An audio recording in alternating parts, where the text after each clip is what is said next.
18. 7시가 조금 지나 잠이 들었던 것 같다. 깨어보니 한낮이었다. 겉은 더 이상 아무 소용없었다.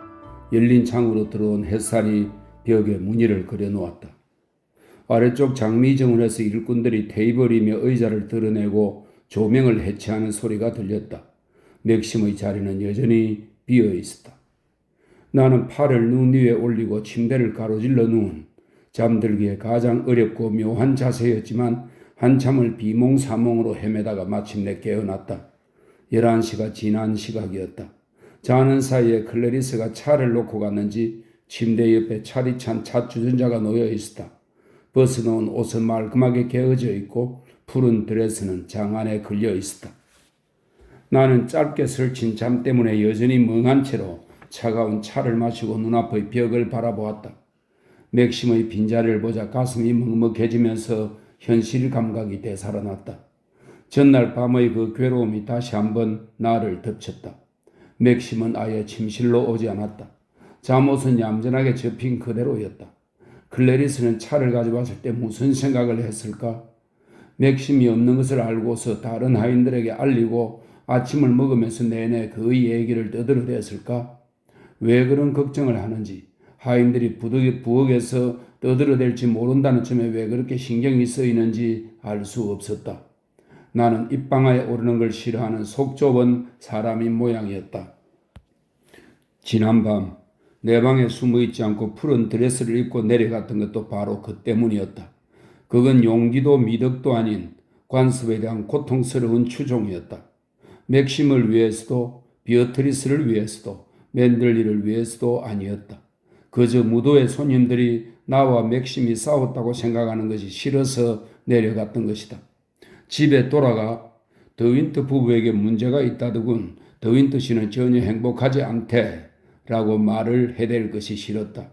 결국 나 자신을 위해 내 초라한 자존심을 위해 내려간 셈이었다. 차가운 홍차를 홀짝거리면서 나는 쓰라린 절망감을 느꼈다. 바깥 사람들이 모르고 지나갈 수만 있다면 넓은 저택의 양쪽 끝을 차지하고 맥심과 떨어져 지낸다 해도 괜찮다는 것 아닌가? 맥심이 냉정하게 굴고 내게 입맞추지도 않고 꼭 필요한 말 외에는 하지 않는다 해도 남들이 모르기만 하면 참아낼 수 있을 듯 했다. 하인들한테만 입단속을 시켜놓고 비어트리스를 비롯한 친척 앞에서는 연극을 하면 그만이다. 손님이 없을 때는 각자의 방에서 각자 생활하면 되는 것이다. 침대에 앉아 벽을, 창문으로 쏟아져 들어오는 햇살을, 맥심의 빈 침대를 바라보고 있자니 실패한 결혼처럼 부끄럽고 치욕적인 것은 없겠다는 생각이 들었다. 내 경우는 고작 석 달 만에 실패한 것이 아닌가. 이제 아무런 환상도 없었고 아닌 척 하려는 마음도 없었다.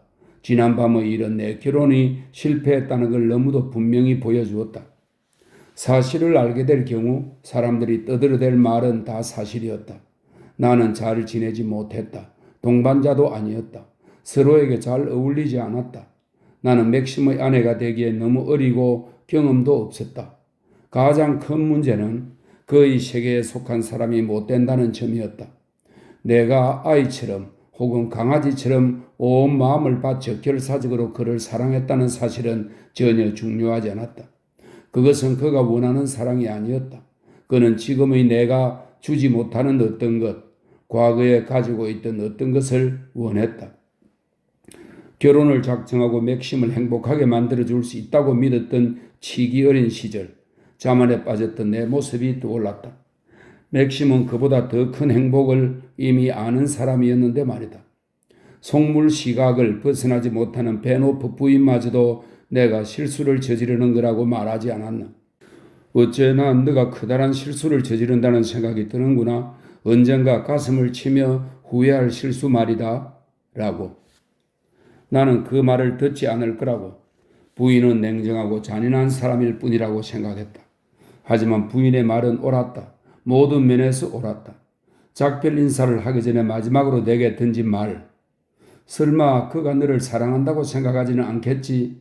빈 저택의 공허함이 괴로운 나머지 그는 제정신이 아닌 상태에서 온 거야. 라는 그 말은 베노프 부인의 일생을 통틀어 가장 이성적이고 진실한 말이었다. 맥심은 나를 사랑하지 않았다. 아니, 나를 사랑한 적이 한 번도 없었다.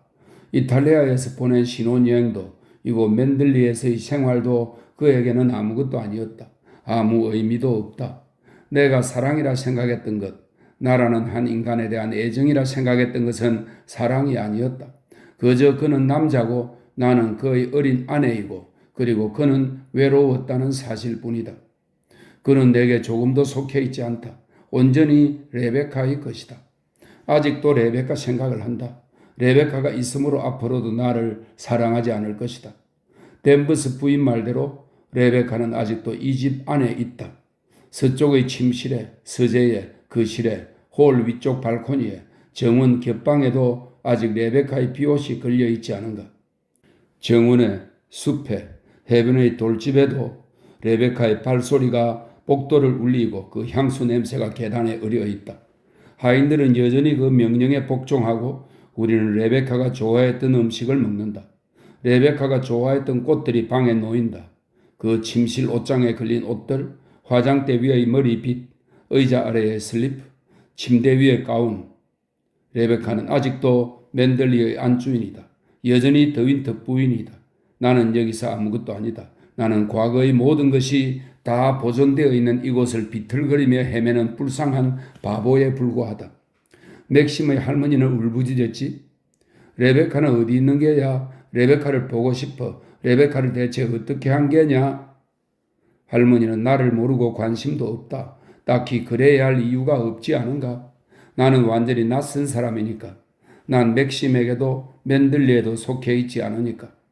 처음 만났을 때 비어트리스는 나를 아래 위로 훑어보며 직설적으로 말했지. 당신은 레베카와 너무도 다르군. 늘 예의 바른 프랭크는 내가 레베카 이야기를 꺼내자 당황했고 내 질문을 싫어했어. 그리고 집에 거의 도착했을 때 던진 마지막 질문에 대해서는 침착한 목소리로 대답했지.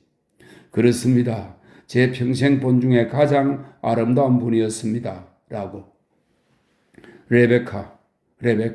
늘 레베카가 있다.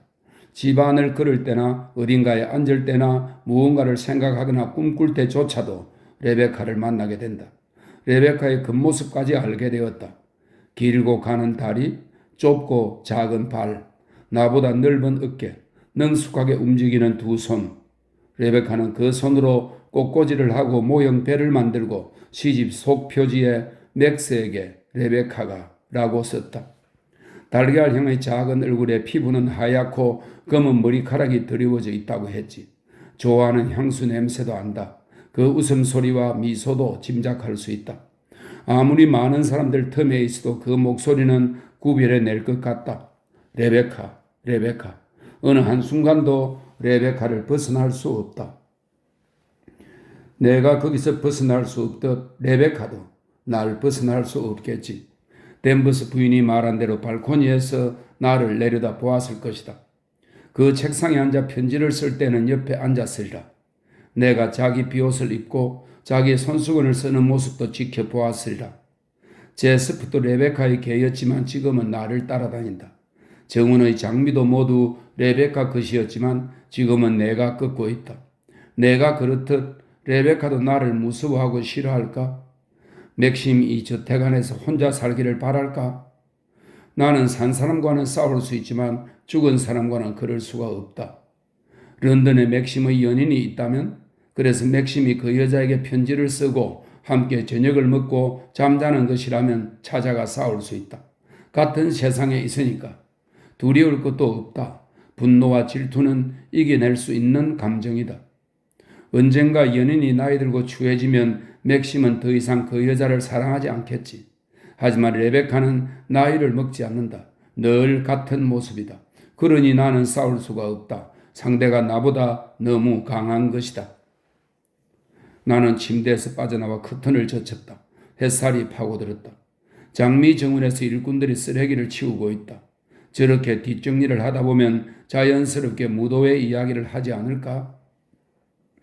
어제 무도회가 잘 치러진 것 같아? 그럼 악단 반주는 좀 늘어지는 것 같았어. 음식은 아주 훌륭하던걸. 불꽃놀이도 괜찮았어. 레이시 부인은 이제 슬슬 나이 들어 보이더군.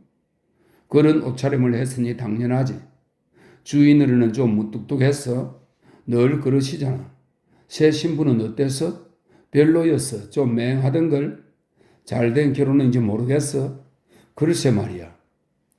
생각이 거기에 이르렀을 때에야 방문 아래 놓인 쪽지가 보였다. 다가가 집어들었다. 비어트리스의 글씨였다. 아침을 먹고 난 후 연필로 쓴 것이었다. 방문을 두드려도 대답이 없군요. 내 말대로 늦게까지 자고 난 다음 기운을 회복하면 좋겠네. 자일스는 어서 떠나자고 난리야. 그렇게 시합에 선수가 하나 비어 대신 들어와 달라고 전화가 왔나 봐. 2시에 시작하는 경기라네. 어젯밤에 그 많은 샴페인을 마시고 제대로 공이 보일지나 모르겠지만 말이지. 난 다리에 힘이 좀 없긴 해도 푹 잘 자서 거뜬해. 브리스 말이 맥심은 일찍 아침을 먹었다는데 아무리 찾아도 없네. 우리의 감사 인사를 대신 좀 전해줘. 정말 멋진 시간을 보냈다고. 그리고 드레스 생각은 더 이상 하지 마. 사랑을 담아서 비어트리스. 추신. 빠른 시일 내에 맥심과 함께 우리 집도 방문해 주길. 종이 위쪽에 오전 9시 30분이라는 시간도 적어 놓았다. 지금이 11시 30분이니 이미 2시간이 흘렀다. 두 사람은 벌써 집에 도착했을 것이다.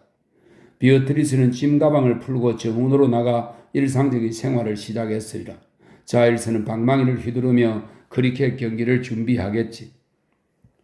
오후가 되면 비어트리스는 시원한 옷으로 갈아입고 책넓은 모자를 쓰고는 자일스의 크리켓 경기를 보러 갈 것이다. 시합 후 그늘에서 차를 마실 때 자일스는 얼굴이 빨개진 채 땀을 흘리고 비어트리스는 웃으며 이야기 보따리를 풀겠지. 우리는 맨들리 무도회에 다녀와서 정말 재미있었지. 자일스가 오늘 이렇게 크리켓을 할 수 있다는 게 신기해. 자일스를 보면 미소 짓고는 등을 두드릴지도 모른다. 중년에 접어든 무덤덤한 부부, 벌써 결혼 20년이 되고 옥스퍼드에 들어갈 다 큰 아들이 있는 부부. 하지만 그들은 행복하다. 그 결혼은 성공이다. 나처럼 석 달 만에 실패한 결혼과는 다르다. 더 이상 침실에 앉아 있을 수가 없었다. 하녀들이 청소할 수 있도록 방을 비워야 했다. 맥심의 침대가 비어있더라는 얘기를 클래리스가 안 했을지도 모른다. 나는 일부러 친구를 헛들여 그가 자고 일어난 것처럼 했다. 클래리스가 말도 안 했는데 하녀들이 알게 되는 건 싫었다. 몸을 씻고 옷을 입은 후 아래층으로 내려갔다. 일꾼들이 이미 홀 바닥을 말끔하게 치웠고 꽃도 내갔다. 발코니의 무대도 사라졌다. 악단은 아마 새벽 기차를 타고 떠났을 것이다. 정원사들이 잔디밭과 길을 쓸며 불꽃놀이의 잔재를 없앴다. 곧 가장 무도회의 자취는 하나도 남지 않을 것이다. 그토록 오래 준비했던 일인데 치우는 것은 어쩌면 이리 신속할까. 닭고기 접시를 들고 응접실 문 옆에 서 있던 진홍빛 드레스의 부인이 떠올랐다. 그건 머릿속으로 만들어낸 환상이거나 까마득히 오래전에 보았던 모습 같았다. 로버트가 식당의 식탁을 닦고 있었다. 평소와 다름없는 둔감한 표정이었다. 지난 몇 주 동안의 흥분된 얼굴은 광고도 없었다. 안녕 로버트. 안녕하십니까 마님. 더윈 드시를 보았어? 아침 드시자마자 나가셨습니다. 레이시 부부가 내려오시기도 전이었죠. 그 이후로 뵙지 못했습니다. 어디로 가셨는지도 모르겠습니다 마님. 나는 다시 홀로 돌아 나왔다. 응접실을 거쳐 거실로 갔다. 제스프가 달려나와 내 손을 핥았다. 오랫동안 못 본 듯한 열렬한 환영이었다. 제스프는 어제 저녁 내내 클래리스의 침대에 있었으므로 오후 티타임 이후로는 처음 만나는 셈이었다. 무도회가 열리던 시간은 제스프에게도 나 못지않게 길고 지루했으리라. 나는 전화기를 들고 영지 사무실 번호를 댔다. 맥심은 아마 프랭크와 함께 있을 것이었다. 단 1분이라도 직접 말을 해야만 할 것 같았다. 지난밤 내 행동은 절대로 의도적인 것이 아니었다고 설명해야 했다. 앞으로 말을 나누지 않는 사이가 된다 해도 그것만은 분명히 밝혀야 했다. 전화를 받은 직원은 맥심이 거기 없다고 대답했다. 클로리 씨는 계십니다. 바꿔드릴까요? 나는 괜찮다고 거절하려 했으나 직원은 대답도 기다리지 않았다. 미처 전화를 끊을 새도 없이 프랭크의 목소리가 들려왔다. 무슨 일이 있으신가요? 대화의 시작치고는 낯설었다. 갑자기 머릿속이 반짝였다. 안녕하시냐 혹은 잘 주무셨냐 하는 인사가 생략된 것이다. 어째서 무슨 일이 있느냐고 묻는 걸까? 프랭크 저예요. 맥심은 어디 있나요? 저도 모릅니다. 오늘 만나지 못했습니다. 아침에 이리로 오지 않았더군요. 사무실에 안 갔다고요? 네. 아, 그렇군요. 알겠어요. 아침 식탁에서 보지 못하셨나요? 제가 늦게 일어났거든요. 잠은 잘 자던가요? 나는 망설였다. 하지만 프랭크는 안심하고 속을 털어놓을 수 있는 유일한 사람이었다. 어제 침실로 오지 않았어요. 한동안 침묵이 흘렀다. 프랭크는 힘들게 대답을 생각해내는 듯 했다. 그렇군요. 알겠습니다. 마침내 그는 천천히 말했다. 그리고 다시 머뭇거리더니 덧붙였다. 그런 일이 있을까봐 걱정했습니다. 프랭크, 어젯밤 모두들 떠난 뒤에 맥심이 무슨 말을 했나요? 두 분은 뭘 했나요? 나는 다급하게 물었다. 저는 레이시 부부와 함께 샌드위치를 먹었습니다. 맥심은 거기 오지 않고 서재로 갔습니다. 전 바로 집으로 돌아왔지요. 레이시 부인께서 해주실 말씀이 있지 않을까요? 비어트리스는 이미 가버렸어요. 아침을 먹자마자 떠났더라고요. 쪽지를 남겼는데 비어트리스도 맥심을 보지 못했다는군요. 네, 그랬군요. 프랭크가 대답했다. 그 대답이 마음에 들지 않았다. 그가 말하는 방식이 싫었다. 어쩐지 불길했다. 어디 갔다고 생각하세요? 모르겠습니다. 아마 산책하러 갔나 봅니다. 의사가 환자 가족들에게 들려줄 법한 목소리였다. 프랭크, 전 맥심을 만나야 해요. 지난밤 일을 설명해야 해요. 프랭크는 대답하지 않았다. 그는 불편한 표정을 짓고 이마에 주름을 짓고 있으리라. 맥심은 제가 일부러 그랬다고 생각해요. 안간힘을 썼지만 어쩔 수 없이 목소리가 갈라졌다. 간밤에 눈앞이 흐려지면서도 참았던 눈물이 16시간이나 늦게 얼굴로 흘러내렸다.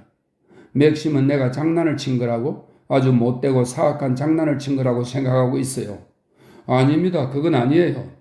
그렇다니까요. 당신은 그 사람 눈을 못 봐서 그래요. 어제 저녁 내내 그 사람 옆에 서 있지 않아서 그래요. 나한테 말 한마디 안 했다고요? 아니, 날 쳐다보지도 않았다고요. 저녁 내내 함께 서 있었지만 서로 한마디도 안 했다니까요? 그럴 짬도 없었지요. 워낙 손님이 많았으니까요. 제가 맥심을 잘 안다는 걸 아시죠? 생각해 보세요. 비난하려는 게 아니에요. 내가 프랭크의 말을 끊고 끼어들었다. 의도적으로 그런 짓을 저질렀다고 생각한다면 그는 얼마든지 날 오해하고 두 번 다시 말도 않고 보지도 않을 수 있잖아요. 그렇게 말씀하시면 안 됩니다. 부인께서는 지금 자신이 무슨 얘기를 하는지도 모르고 계세요? 제가 바로 올라가겠습니다. 만나서 설명드리겠습니다. 프랭크가 와서 함께 거실에 앉아 있어봤자 무슨 소용이겠는가. 그는 이런저런 말로 나를 달래고 다정하게 대해주겠지. 하지만 나는 지금 누구의 배려도 원하지 않았다. 그러기에는 너무 늦었다. 아니에요. 자꾸 곱씹어 생각하기 싫어요. 이미 엎질러진 물이니 주워 담을 수도 없어요. 어쩌면 잘된 일인지도 몰라요. 진작 알아야 했던 것, 맥심과 결혼하면서 진작 걱정해야 했던 것을 깨닫게 해주었으니까요. 대체 무슨 말씀이십니까? 프랭크가 말했다.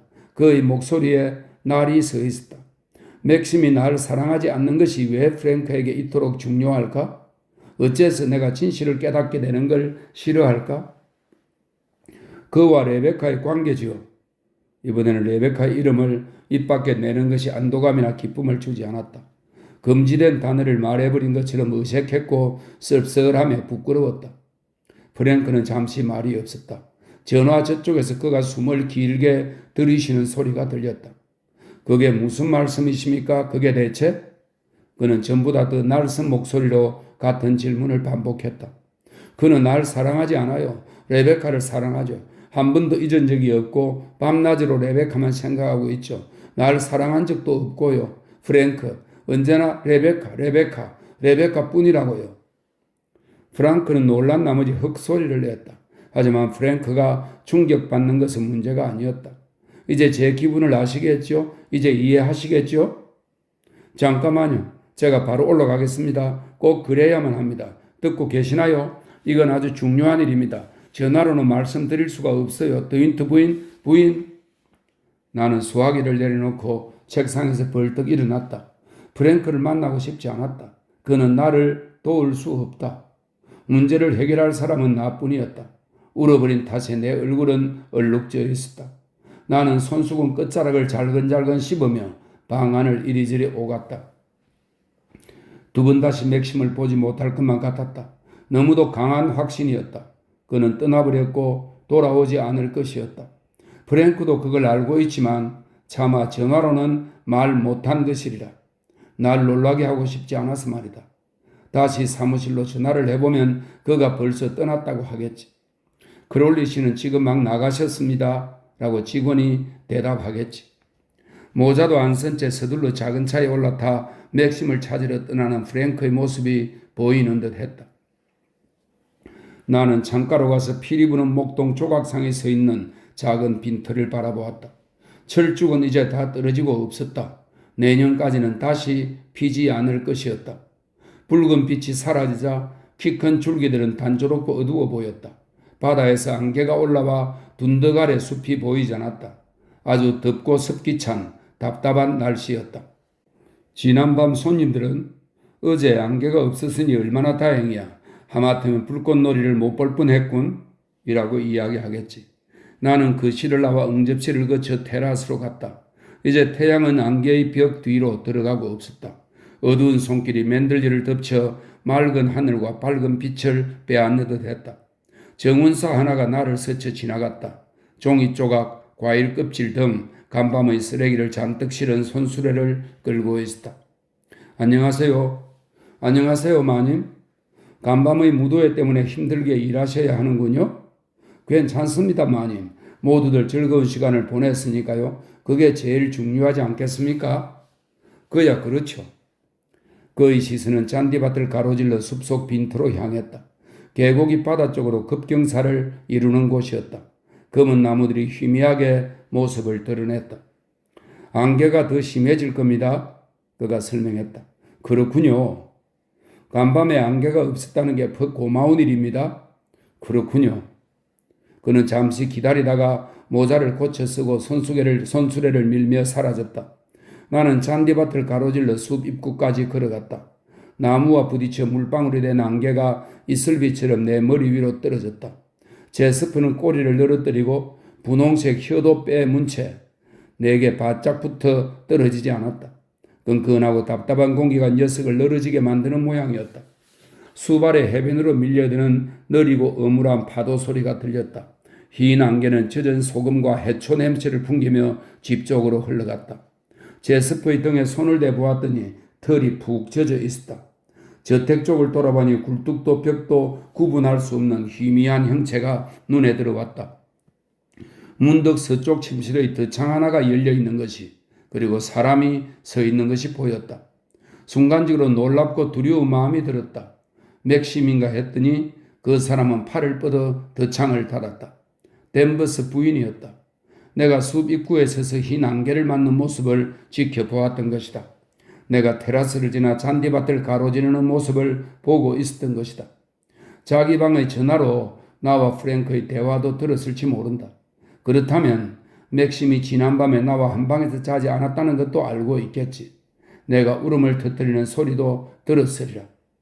어제 저녁에 그토록 오랫동안 푸른 드레스를 입고 맥심과 나란히 계단 아래 서 있었지만 그는 나를 쳐다보지도 내게 말을 걸지도 않았다는 사실을 알게 되었으리라. 결국은 다 자기가 만들어낸 일이니 아는 것도 당연하지 않은가? 결국 댄버스 부인이 레베카가 승리한 것이다. 간밤에 보았던 댄버스 부인의 모습, 서쪽으로 이어지는 문을 통해 나를 지켜보며 해골같이 흰 얼굴에 악마의 미소를 짓던 모습이 떠올랐다. 댄버스 부인은 나와 마찬가지로 살아 숨쉬는 사람이었다. 레베카처럼 죽은 사람이 아니라 살과 피를 가진 사람이었다. 레베카에게는 말을 할 수 없지만 댄버스 부인에게는 하고 싶은 말을 할 수 있지 않은가. 나는 충동적으로 집을 향해 걷기 시작했다. 홀을 지나 계단을 오르고 발코니 옆 아치형 복도 쪽으로 들어갔다. 서쪽으로 통하는 문을 지나 길고 고요한 복도를 따라간 끝에 레베카의 방에 이르렀다. 나는 문 손잡이를 잡아 돌려 열고 방으로 들어갔다. 댄버스 부인은 여전히 창가에 서 있었다. 더 창은 닫힌 상태였다. 댄버스 부인, 내가 불렀다. 댄버스 부인. 부인은 나를 향해 돌아섰다. 두 눈이 충혈되고 부은 것이 나처럼 운 모양이었다. 하얀 얼굴에는 짙은 그림자가 드리워져 있었다. 이게 무슨 일입니까? 부인의 쉰 목소리가 갈라졌다. 전혀 예상하지 못했던 모습이었다. 어젯밤처럼 사악하고 잔인하게 미소 지으리라 생각했던 것이다. 하지만 그 순간 댄버스 부인은 그저 병들고 지친 늙은 여자일 뿐이었다. 나는 한 손을 문손잡이에 올려놓은 채 머뭇거렸다. 무슨 말을 해야 할지, 어떤 행동을 해야 할지 알 수 없었다.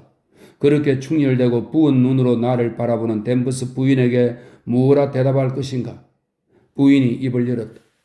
여느 때처럼 메뉴를 책상 위에 올려두었습니다. 바꾸고 싶은 내용이 있으신가요? 그 말에 용기를 얻어 나는 방 한중간으로 들어갔다. 댄버스 부인, 전 메뉴 이야기를 하러 온 게 아닙니다. 부인도 아시잖아요? 부인은 대답하지 않았다. 그저 왼손을 한번 펴었다가 오므렸을 뿐이었다.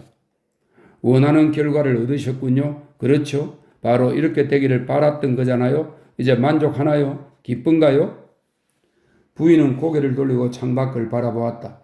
내가 처음 방에 들어섰을 때처럼 말이다. 왜 여기 오셨습니까? 맨들리에 부인을 원하는 사람은 하나도 없습니다. 부인이 오시기 전까지는 아무 문제도 없었지요. 도대체 왜 프랑스를 떠나오신 겁니까? 제가 드윈트 씨를 사랑한다는 걸 잊으신 모양이네요. 사랑한다면 결혼하지 말았어야 했습니다. 나는 무엇라 말해야 할지 알 수가 없었다. 이건 도무지 이치에 안 맞는 비현실적인 상황이었다. 댄버스 부인은 계속 나를 외면한 채 갈라지는 목소리로 말했다. 부인이 밉다고 생각했지요. 하지만 지금은 모르겠습니다. 아마 제 감정이 다 소모되어 버린 모양입니다. 왜 절 미워하시죠? 제가 어떤 미움받을 짓을 했나요? 더윈트 부인의 자리를 차지하려 하셨습니다. 여전히 댄버스 부인은 나를 외면하고 있었다. 얼굴을 돌린 채 엄울한 모습으로 서 있었다. 난 아무것도 바꾸지 않았잖아요. 맨들리 생활은 전과 똑같이 유지되었잖아요. 별다른 지시를 내리지도 않았고 모든 것을 부인에게 일임했지요. 당신과 친구가 될 작정이었는데 당신은 처음부터 저를 적대시했어요. 처음 악수하던 순간부터 당신 얼굴에서 그 마음을 읽을 수 있었죠. 댄버스 부인은 대답하지 않았다. 계속 손만 쥐었다 펴었다 했다. 2번씩 결혼하는 사람은 많아요. 남자든 여자든요. 매일같이 수천 쌍의 재혼을 한다고요. 부인은 제가 더윈트 씨와 결혼한 것이 마치 죄악인 양, 돌아가신 분에 대한 모독인 양 말씀하시는군요. 우리도 다른 사람처럼 행복해질 권리가 있지 않나요? 더윈트 씨는 행복하지 않습니다. 마침내 댄버스 부인이 내 쪽으로 고개를 돌렸다. 누구든 알 수 있는 일이죠. 그분의 눈을 보십시오. 여전히 지옥에 사는 모습 아닙니까? 더윈트 부인이 돌아가신 이후 늘 그런 모습이었습니다. 그렇지 않아요. 그건 사실과 달라요. 우리가 함께 이탈리아에 있을 때 그는 행복했어요. 지금보다 훨씬 더 젊은 모습이었고 늘 웃으면서 즐거워했다고요. 그야 더윈트 씨도 남자니까요. 그렇지 않습니까? 신혼여행 때 우울한 남자는 없겠죠. 게다가 더윈트 씨는 아직 40대 초반이고요.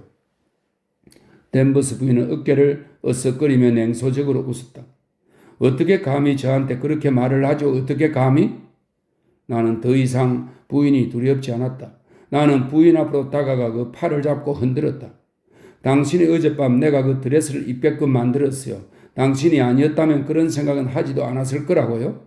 더윈트 씨에게 내가 상처를 입히도록 할 작정이었군요. 그가 괴로워하도록 만들 셈이었군요. 그런 사악하고 못된 장난질이 아니더라도 그는 충분히 고통받지 않았나요? 그가 고통과 슬픔을 더 많이 느낀다고 더윈트 부인이 살아 돌아오기라도 하나요? 댄버스 부인은 내게 잡힌 팔을 비틀어 빼냈다.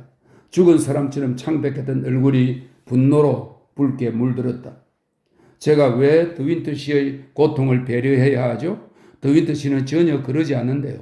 당신이 그분의 자리를 앉고 그분이 다녔던 길을 다니며 그분의 물건을 사용하는 걸 보는 제 마음이 어떠리라 생각하십니까? 아침이면 거실의 그분 책상에 앉아 그분이 쓰던 펜으로 편지를 쓰는 것을, 그분이 맨들리에 오신 첫날부터 사용하셨던 내선 전화를 당신이 받는 모습을 몇 달이고 지켜봐야 하는 제 심정이 어땠을까요? 프리스와 로버트를 비롯한 하인들이 당신을 더윈터 부인이라 부르면서 더윈터 부인은 산책하러 나가셨습니다 라거나 더윈터 부인이 오늘 오후 3시에 차를 준비하라십니다 라거나 혹은 더윈터 부인은 5시 이후에 들어오셔서 차를 드신답니다 라고 말하는 소리를 듣는 것은요, 제가 모셨던 더윈터 부인, 눈부시게 아름다운 얼굴과 미소를 지녔던 진짜 더윈터 부인은 교회 지하 묘지에 누워 잊혀가고 있는데 말입니다. 더윈터 씨가 고통을 받는다면 그건 고통을 받을 만해서 그런 겁니다. 10달도 지나지 않아 당신처럼 어린 여자와 결혼한 대가로요. 그렇지 않은가요? 전 그의 얼굴을, 그의 눈을 보았지요. 더윈터 씨는 스스로 지옥을 만든 겁니다. 누구 탓도 할 수 없지요. 더윈터 씨도 알고 있습니다. 그분이 지켜본다는 것을, 밤마다 찾아와 근처를 맴돈다는 것을. 제가 모셨던 그분, 제가 너무도 잘 아는 그분은 절대 말없이 부당한 대접을 참아 넘기시지 않겠죠. 지옥이나 가버리라지, 틀림없이 지옥에 가게 될 거야 라고 말씀하시곤 했습니다. 그럼 저는 그렇고 말고요, 누구도 마님을 함부로 대할 수는 없습니다. 마님 같은 분은 세상에서 충분히 대접을 받아야 마땅하죠 라고 대답했고요. 그분은 두려운 것도 그리킬 것도 없는 분이었습니다. 소년과 같은 열정과 용기로 가득한 분이었죠. 남자로 태어나야 했다고 저는 간혹 말씀드리곤 했습니다. 그리고 아이를 돌보듯 그분을 보살폈지요. 당신도 알지 않습니까? 아니에요, 댄버스 부인. 그런 말이 대체 무슨 소용이죠? 더 이상 듣고 싶지 않아요. 알고 싶지도 않고요. 당신 같은 느낌이 나라고 없었을 것 같아요. 여기 있어서 당신이 그 사람 이야기를 하는 걸 듣는 심정이 어떤지는 생각해 보았나요? 댄버스 부인은 내 말을 듣지 않았다. 광기에 들린 듯 발작적으로 검은 드레스를 잡아 뜯으면서 자기 이야기만 계속했다. 그분은 정말로 사랑스러웠어요. 그림처럼 아름다웠지요. 그분이 지나가면 남자들이 눈을 떼지 못했어요. 12살이 되기 전부터도요. 그분은 그때부터 작은 악마처럼 눈을 찡긋거리며 제게 말하곤 했죠. 난 커서 미인이 되겠지, 데니 아주머니라고. 그럼요, 당연한 일이지요 라고 대답했고요. 그때부터 어른 못지않게 아는 게 많았어요. 18살은 된 사람처럼 어른들과 능숙하게 대화를 나누셨지요. 그분 아버님은 따님 앞에서 꼼짝을 못했죠. 살아계셨다면 그분 어머님도 마찬가지였을 겁니다. 그분의 힘과 담력은 대단했어요. 14번째 생일에 그분은 사두마차를 선물 받아 직접 몰았죠. 사촌인 제액이 함께 마부석에 올라 고삐를 빼앗으려 했답니다. 그분은 거기서 2, 3분 정도 들고양이처럼 몸싸움을 벌였고 말들은 전속력으로 내달렸죠. 하지만 결국은 그분이 이겼어요. 채찍으로 제액의 머리를 때려 나동그라지게 만든 거지요. 그분과 제액은 정말 잘 맞는 짝이었어요. 제액은 나중에 해군에 입대했지만 힘든 훈련을 견디지 못하고 그만두었죠. 하지만 비난할 수는 없어요. 명령에 무조건 복종하며 살기에는 너무도 자유분방한 영혼이었거든요. 마치 그분처럼 말입니다. 나는 기가 질려 부인을 바라보았다. 희열에 참 묘한 미소가 어린 입술 때문인지 부인은 한층 더 나이 들어 보였지만 다른 한편 해골 같은 얼굴에 생기가 넘쳤다. 그분과 맞서 이길 수 있는 사람은 아무도 없었어요. 그분은 원하는 대로 행동했고 원하는 대로 사셨지요. 작은 사자처럼 기운도 셌어요. 16살 때는 남자도 다루기 어려운 크고 사나운 말을 길들이기도 했지요. 지금도 눈에 선해요. 머리카락을 휘날리며 날뛰는 말등에 착 달라붙어 채찍을 휘두르고 옆구리에 박차를 가하던 모습이요. 그분이 내렸을 때 말은 온몸이 피와 거품 투성이가 되어 벌벌 떨고 있었죠. 그분이 저놈이 이제 정신을 좀 차렸겠지 데니 아주머니 라고 말한 뒤 손을 씻으러 가버렸어요. 바로 그게 그분이 사는 방식이었죠. 저 늘 그분과 함께하며 그분을 지켜봤습니다. 그분은 그 무엇도 그 누구도 개의치 않았죠. 그러다가 마지막에 만신창이가 된 겁니다. 사람이 아닌 바다의 손길에 말입니다. 바다는 그분보다도 강했죠. 그래서 결국은 바다가 그분을 삼켜버렸습니다. 부인은 갑자기 말을 그치더니 입술을 실룩거렸다. 그리고 큰 소리로 격하게 흐느끼기 시작했다. 하지만 눈물은 흘리지 않았다. 댄버스 부인, 나는 어찌할 바를 모르고 서 있었다. 의심하는 마음이나 두려운 마음은 더 이상 없었다. 하지만 눈물도 없이 흐느끼는 모습을 보니 소름이 끼쳤다. 댄버스 부인, 누워서 쉬셔야겠어요. 어서 방으로 가서 침대에 누우세요. 부인이 나를 노려보았다. 싫으면 여기서 나가세요. 제 슬픔을 지켜보는 게 싫다는 건가요? 전 슬픔이 부끄럽지 않아요. 혼자 방에 숨어 울지 않을 거예요. 더윈트 씨처럼 방문을 잠그고 그 안에 틀어박혀 이리저리 걸어다니지는 않을 거예요. 무슨 소리예요? 더윈트 씨는 그러지 않아요. 그랬지요. 그분이 돌아가신 후에요. 서재에서 이리저리 왔다 갔다 하는 소리를 들었어요. 열쇠 구멍을 통해 지켜본 적도 여러 번이었죠. 우리에 갇힌 동물처럼 앞으로 갔다 뒤로 갔다. 더 이상 듣고 싶지 않아요. 듣고 싶지 않다고요. 신혼여행 때 당신이 더윈트 씨를 행복하게 했다고요? 아직 어리고 아는 것도 없는 당신이, 기껏해야 딸뻘밖에 안 되는 당신이 인생에 대해 뭘 아나요? 남자에 대해 뭘 아나요? 여기 오면 더윈트 부인의 자리를 빼앗을 수 있다고 생각했나요? 우리 더윈트 부인의 자리를? 당신이 맨들리에 처음 왔을 때 하인들조차 비웃었어요. 첫날 저택 뒤편 복도에서 당신이 만난 부엌 하녀조차도요. 더윈트 씨는 대체 무슨 생각으로 당신을 맨들리에 데려왔는지 모르겠어요. 당신이 처음으로 맨들리의 저녁 식탁에 앉은 모습을 보면서 과연 무슨 생각을 했을지 궁금하군요. 이제 그만하세요, 댄버스 부인. 그만 방으로 돌아가는 편이 좋겠어요. 방으로 돌아가라고요? 이 집 안주인께서는 제가 방으로 돌아가는 편이 좋겠다고 생각하시는군요. 그 다음에는 어떻게 하실 건가요? 더윈트 씨에게 달려가 댄버스 부인이 저를 괴롭혔어요. 무리하게 굴었어요. 라고 일러 바칠 건가요? 잭 파벨이 들른 일을 일러 바친 것처럼? 전 일러 바치지 않았어요. 거짓말. 당신이 아니면 누가 말했겠어요? 그때 맨들리에는 아무도 없었는데요. 프리스와 로버트는 외출했고 다른 하인들은 잭이 왔던 걸 몰랐죠. 그때 결심했어요. 당신과 더윈트 씨에게 고통을 주어야겠다고. 내가 그리킬 게 뭐죠? 더윈트 씨의 고통이 대수인가요? 대체 왜 내가 이곳 맨들리에서 잭을 만나면 안 되죠? 이제 잭은 나와 함께 더윈트 부인을 회상할 수 있는 유일한 사람인데요. 더윈트 씨는 말하더군요.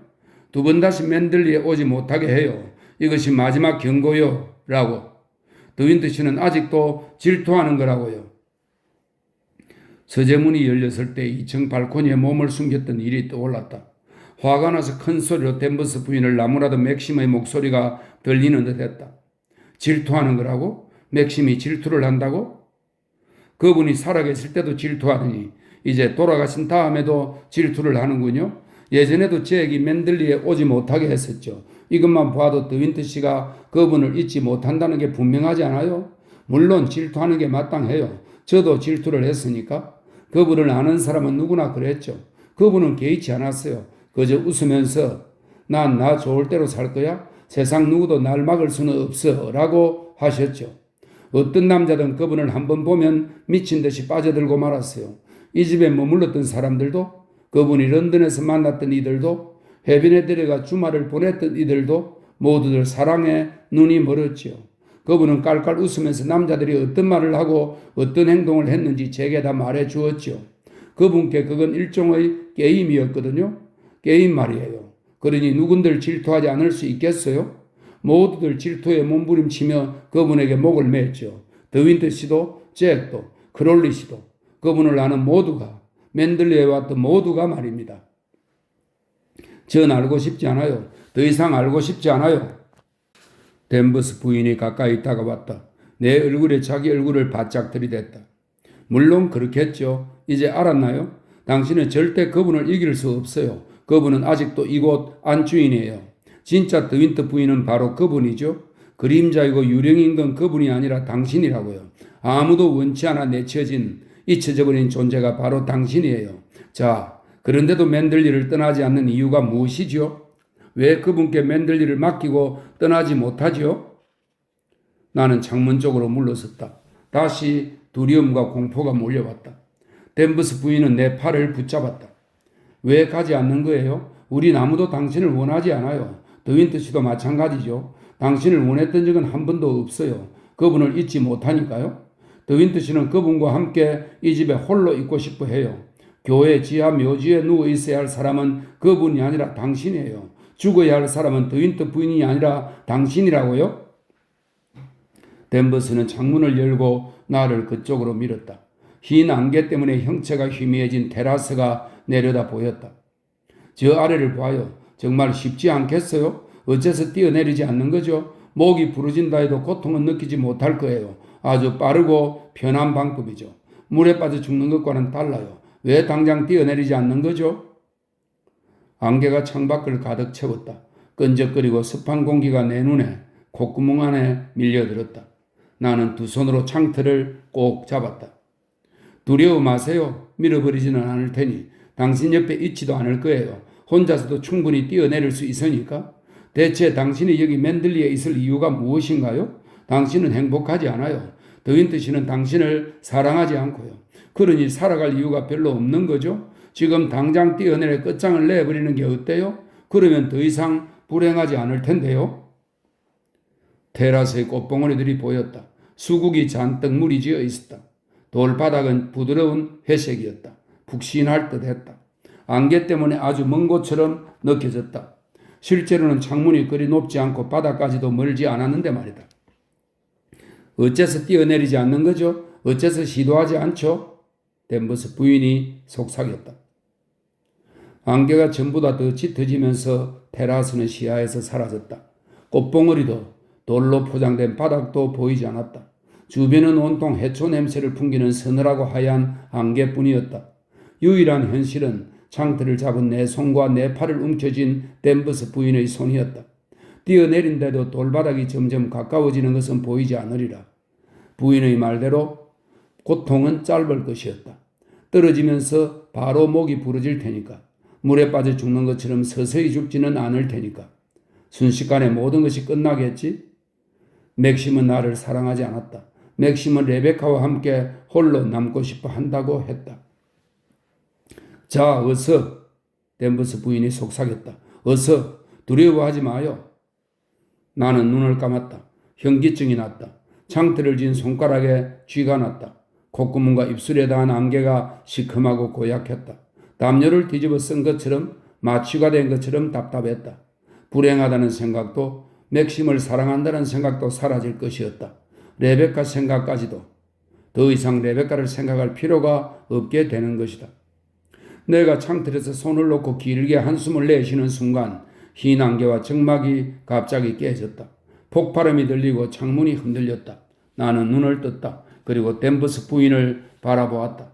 또 다른 폭발음이 이어졌다. 세 번째, 네 번째 폭발음이 뒤따르면서 대기가 진동하고 새들이 푸드득 날아오르는 소리가 메아리처럼 울렸다. 저게 뭐죠? 내가 멍한 상태로 물었다. 무슨 일이죠? 댄버스 부인이 내 팔을 놓고 창밖의 양계 쪽으로 시선을 돌렸다. 아래쪽 테라스로 뛰어 들어오는 발소리가 들렸다.